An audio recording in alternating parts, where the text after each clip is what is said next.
So, for founders who can't afford professional photographers, what are a few simple ways they can immediately improve their product photos that they're taking themselves? First and foremost, good lighting.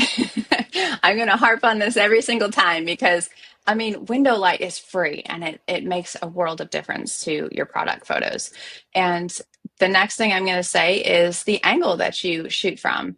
And there's really only two that you need to think about. Like if you have a two-dimensional product, like maybe you have cards or books or socks, it doesn't matter. You want to really be like shooting overhead directly at like a 90-degree angle. And this is going to do the whole lay flat vibes in your photo.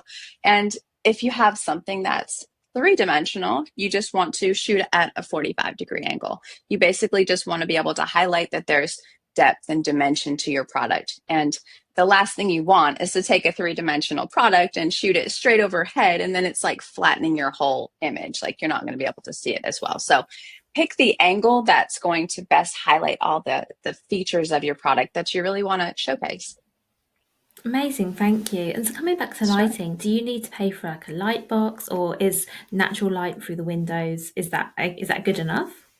Natural light is amazing. Like you could go your whole, I mean, the whole time just using natural light. And honestly, not everybody has perfect windows in their house or their studio or wherever they are. So, you can go around it. There's a few different things you can do, but like even using doorway light or a covered porch or somewhere where you can diffuse that light, even if you have a window, but maybe the sunlight is really direct, you can take a sheer curtain or something just to kind of soften that blow of the bright light. You don't want harsh shadows on your product, but for the most part, like being able to find good light is the easiest thing versus going out and buying lighting.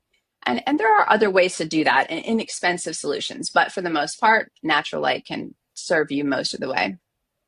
Oh, I think that's really useful. Thank you. I think that's good for people to hear.